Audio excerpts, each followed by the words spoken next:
नए life style blog के साथ इस चैनल पर आप सभी का स्वागत है। Dear friends, welcome all of you with a new life style blog of as per I am showing to you sky view from here. थोड़े थोड़े हालांकि बादल है। अब 2024 काफ़ी सारे बिल भी, अखबार का बिल भी पे करना देखता हूँ। अगर अखबार वाले भैया होते तो उनको बिल पे कर दूँगा, अदरवाइज वापस ही मैं लूँगा। नया शिक्षा सत्र भी शुरू हो गया है, स्कूल स्टेशनरी वगैरह भी चूज करूँ। देखते हैं कितना टाइम मिल पाता है। तो अभी मैं मेन मार्केट में आ गया हूँ। यहाँ पर हमारी स्टेशनरी शॉप भी स्कूल की, वहाँ से स्टेशनरी चूज की जाएगी। स्कूल यूनिफॉर्म का ऑर्डर वगैरह देना है, तो फील्ड का काम करते हुए ऑफिस को निकलूंगा। तो यहाँ पर पहुँचते ही सबसे पहले मुझे न्यूज़पेपर वाले भैया दिखाई दे, इत्तेफाक से बैठे हुए थे। अदरवाइज वापसी में थोड़ा सा समय ज़्यादा लग जाता है, तो सुबह सुबह इनका बिल वगैरह निपटा देता हूँ। ये अपना ही पर्सनल बिल होता है रोज़ का। इसके बाद देखते हैं कितना काम हो पाता है। सारा काम तो वैसे भी नहीं हो पाता है। मैं क्या था, होली पर थोड़ा सा इधर उधर था, तो बिल भी पता नहीं कहाँ पे रखा। मैनुअल रजिस्टर में जाकर एंट्री करवा लेता हूँ। तो गाइस, जैसा कि आप देख रहे हैं, इस समय मैं अपना न्यूज़पेपर का बिल पे कर रहा हूँ। साथ में एंट्री भी करवा लेनी ज़्यादा ठीक रहती है, उससे कन्फर्म इन्फॉर्मेशन। अभी मुझे गैस के ऑफिस में काम है, मैं गैस ऑफिस जा रहा हूँ। कुछ सिलेंडर वगैरह लेना है, तो गैस का मेन ऑफिस यहीं पर है, ब्लॉक रोड में। बाकी गोडाउन वगैरह अलग है।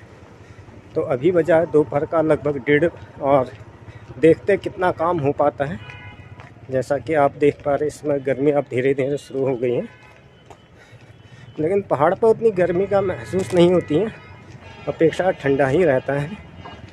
अभी भी मैंने स्वेटर पहना, कुछ लोगों ने जैकेट्स वगैरह भी पहने हैं। स्कूल के बच्चे ज़्यादातर हाफ स्वेटर ही पहन कर आते हैं। तो अब मैं इस तरीके से लगभग गैस ऑफिस के पास में आ गया। ये ब्लॉक ऑफिस से कंबाइन है, ब्लॉक ऑफिस और गैस ऑफिस एक ही ऑफिस में। लेकिन यहाँ पर मेरा काम नहीं हो पाया, इनका एनुअल क्लोजिंग हो रहा था। तो अब मैं वापस उसी कैब में आ जाता हूँ। दूसरी कैब मैंने यहाँ से ले ली। स्टेशनरी वगैरह, जैसा कि मैंने आपको बताया, स्टेशनरी, स्कूल यूनिफॉर्म वगैरह मेरी जो थी स्टेशनरी वाले भैया ने ऑलरेडी रखी हुई थी, तो यहाँ से हमने गाड़ी पर डाल दिए। अब ये डायरेक्ट स्कूल पे जा कर के इसको डिलीवर कर दिया जाएगा। उसके बाद एक दो काम और पड़ते हैं। अभी मुझे दूसरे स्कूल पर भी जाना है, देखते हैं। तो इस तरह से यहाँ पर जीप गाड़ी में बैठ कर के मेरा गैस वाला तो काम नहीं हो पाया था, लेकिन हमारे स्टेशनरी और जहाँ पर हमारा यूनिफॉर्म वगैरह आती है, उसका ऑफिस यहाँ इसी लोकेशन में पड़ता था। तो मेरा दूसरा काम यहाँ से पूरा हो गया है। अब मैं यहाँ से आ जाता हूँ रोडवेज की बस में। मुझे एक दूसरे स्कूल में भी जाना है, जो यहाँ से लगभग 3 किलोमीटर आगे पड़ता है। बहुत ही सस्ता सुलभ साधन जो है रोडवेज की बस रहता है। जीप गाड़ी भी अपेक्षात महंगी पड़ती है। जीप गाड़ी का इस्तेमाल हम लोग तभी करते हैं जब कोई अन्य ट्रांसपोर्ट नहीं हो पाता, तो भारी सामान ले जाना होता है। सपोज आपको 2-3 थैले या हैवी लगेज है, स्कूल यूनिफॉर्म है, स्कूल स्टेशनरी है। अदरवाइज सिंगल आने जाने के लिए roadways bus is more cheap than other transport. इसमें आपका 9 रुपया पहले किराया था, अब 10 रुपया हो गया। मतलब कम से कम 10 रुपया आपको पे करना पड़ता है। 10 रुपये में आप, मैं बताऊँ आपको, 3-4 किलोमीटर हम लोग आ जाते हैं। तो इस तरीके से मैं बस में जा रहा हूँ। अब आगे मेरा एक जगह काम और है, तो ये बस जो है तालाब के राउंड अबाउट ही घूमते हुए हमें उस अगली डेस्टिनेशन तक पहुँचाएगी। इस तरह से मैं बस में बैठ जाता हूँ, और सामने जैसा कि आप देख पा रहे पढ़ाई अच्छा यहाँ से व्यू दिखाई देता है। जब आप तालाब को देखते हैं तो चौतरफा से तालाब भी दिखाई देती हैं। और अभी मुझे उतरना भी है, थोड़ा सा मुझे अपनी लोकेशन का भी ध्यान रखना पड़ेगा, इसलिए मैंने दरवाजे के ही सामने बैठा हुआ हूँ, ताकि मेरा स्टॉपेज निकल ना जाए। और यहाँ से मैं आगे उतर जाता हूँ। कंडक्टर से अनुरोध किया कि वो मेरा दरवाज़ा खोल दे, और यहाँ से मैं उतर गया मेन रोड पर। इस तरीके से यहाँ पे उतरने के बाद इस बस को दे दिया मैंने छोड़, क्योंकि इस बस का अब कोई काम नहीं है। तो इस तरीके से बस चले गई अपने डेस्टिनेशन पर। अब मैं चले जाता हूँ अपने डेस्टिनेशन। ये बस आ गए आपके रेलवे स्टेशन, बस स्टेशन होते हुए अपने लक्ष्य की तरफ जाएगी। मुझे भी अपने लक्ष्य की तरफ जाना है। यहाँ से I am walking on the way right now dear friend. हो भी नहीं पाता, तो इतनी प्रॉपर ब्लॉगिंग हो भी नहीं पाती है। जैसा भी मेरी कन्वीनियंस बनती हैं, तो मैं जो भी आपकी सेवा में प्रस्तुत करता हूँ एज वीडियो के फॉर्म में, उसके आपके द्वारा बहुत ही अच्छा रिस्पांस दिया जाता है। I would like to thanks once again for your kind support. बारे में दोनों तरफ का आपको व्यू दिखाते हुए जा रहा हूँ। ये है सामने लेक साइड पे मैं चलते हुए जा रहा हूँ, and as I am showing to, this is the lake view of this city. From this video, I would like to thanks once again for your kind support towards me। दोस्तों, इस video के द्वारा मैं आप लोगों का फिर से आभार और धन्यवाद व्यक्त करना चाहता हूं कि आप लोगों के द्वारा काफ़ी अच्छा मुझे सपोर्ट किया जा रहा है, लेकिन मेरी खुद निजी व्यस्तता हो जाती है, मजबूरी हो जाती है कि डे बाय डे ब्लॉग मैं नहीं बना पाता हूं। जैसे भी मौका मिलता है, जैसे भी मेरा फील्ड का काम होता है तो मैं बनाता हूं। तो इस तरह से मैं अभी जा रहा हूँ दूसरे काम की तरफ। एक काम मेरा हो गया, देखते हैं आज कितना काम हो पाता है।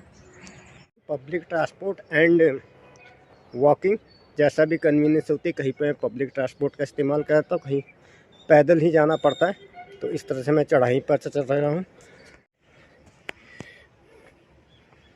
अभी मैं पैदल चल रहा हूँ। हरियाली रहती पहाड़ में, वैसे भी यहाँ पर उतनी गर्मी का महसूस नहीं होता है। आदि वहाँ का मैं स्वेटर पहना हुआ है। इस तरह से यहाँ का वेदर का व्यू है। आसमान एकदम स्वच्छ नीला आकाश है और ये है हरियाली। तो डियर फ्रेंड, इस तरह से आपसे बातें करते करते मैं आ गया अपनी नेक्स्ट डेस्टिनेशन पे। ये है यहाँ के समय का व्यू। समय हुआ है यही लगभग AM कहना चाहिए, अपराह्न कहते हैं इसको हिंदी में। अपराह्न, पूर्वाह्न, मध्याह्न, हिंदी में बड़े अजीब अजीब शब्द होते हैं। तो इस तरह से अभी ये है यहाँ से व्यू। यहाँ से तालाब काफ़ी अच्छा दिखाई देता है। किसी समय में यहाँ पर राजा जिन की कोठी हुआ करती थी। वैसे भी जितने भी भारत में मंदिर देखो या महल देखो, वो ऐसी प्रॉपर जगह पे होते थे जहाँ से पूरे सिटी का व्यू दिखाई देता है। पुराने समय में यह भी एक राजा का महल हुआ करता था। वर्तमान समय में यहाँ पर 2-3 कॉलेज है इसी कैंपस में। कॉलेज भी है, स्कूल भी है। यहाँ से शहर का पूरा व्यू दिखाई देता है और एकदम ऊंचाई पर है। एक जगह से नहीं, 2 जगह का व्यू यहाँ से दिखाई देता है। एक तो मेन मार्केट को जाने वाले का, एक सरोवर का, और एकदम हाइट वाली जगह पर ये चीज़ें हुआ करती थी। उसी स्थान को राजा अपने सत्ता बनाने के लिए अथवा जो भी होता था उनका निवास स्थान के लिए ऊंची जगह का ही चयन करते थे। तो इन जगह से काफ़ी अच्छा व्यू दिखाई देता है। वैसे इस जगह पर अपेक्षा ठंड ज़्यादा पड़ती है क्योंकि हरियाली है। गर्मियों के लिए बढ़िया रहता है, इन जाड़ों में काफ़ी ज़्यादा ठंडा रहता है इस लोकेशन पर, क्योंकि सूरज की धूप बहुत कम आती है। गर्मियों में तो अच्छा ही लगता है। और ये देखो, जैसे कि आप मेरे पृष्ठभूमि में देख पा रहे हैं, इन्होंने बोतलों को काफ़ी अच्छे तरीके से यूटिलाइज़ किया जाए। इनको हम प्लास्टिक की बोतलों को फेंक देते हैं, इसीलिए मैंने इस तरह से इसको दिखा रखा। मैं बैक कैमरे पे आपको ले आता हूँ।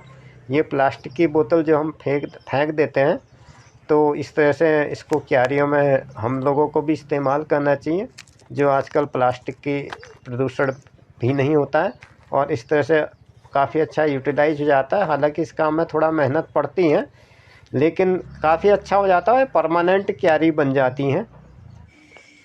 तो यहाँ से काम को निपटाने के बाद मैं अब वापसी में अपनी फाइनल डेस्टिनेशन की तरफ आ रहा हूँ। जैसा कि आप देख पा रहे, ये है यहाँ का मेरे घर को जाने का रास्ता। अब बस मैं कुछ ही सेकंड में अपने घर पे पहुँचने वाला हूँ। सारा काम तो खैर एक बार में हो भी नहीं पाता है, तो स्टेप बाय स्टेप जितना भी काम होता है उसी को एज वीडियो के फॉर्म में मैं बना लेता हूँ, जैसा कि मैंने पहले भी काफ़ी सारे एपिसोड्स में बताया। अब क्या बोला जाए यह भी कई बार समझ में नहीं आता। तो दोस्तों, इस तरह से काम निपटाते तो इस समय मैं वापस घर को जा रहा हूँ, जिसमें कि आज थोड़ा एनुअल क्लोजिंग है, तो ऑफिसेस वगैरह बंद है, तो पब्लिक डीलिंग नहीं करते, ये लोग अपना काम करते हैं। तो वैसे भी पूरा काम तो एट अ टाइम हो नहीं पाता है। तो तरह से अब मैं आ चुका हूँ घर। मैंने बदल लिए हैं अपने कपड़े और नीचे बहुत सारे आम की जो पत्तियाँ पड़ी हैं उनमें पाँव टकराने के बाद पड़ की आवाज़ होती है। यह पत्तियों की ध्वनि मुझे काफ़ी अच्छी लगती है। साथ में एक बहुत पुराना पेड़ है यहाँ पर आम का, जिसकी छाया में ऐसा लगता है कि हम किसी AC के नीचे बैठे हैं। इससे काफ़ी ठंडी हवा आती है। गर्मियों में वैसे भी 1 घंटा इसके नीचे बैठ गए तो ऐसा लगता है कि आप किसी एयर कंडीशन के नीचे बैठे। काफ़ी ठंडी हवा आती है इसके नीचे। पत्तों से छन छन कर मीठी धूप चैत की आती है, पड़ती हमारी देह को और थकान मिटाती है। इन्हीं शब्दों के साथ आज का ये ब्लॉग मैं यहीं पर समाप्त करता हूँ। मिलते हैं अगले ब्लॉग में, तब तक के लिए okay and good bye, have a nice.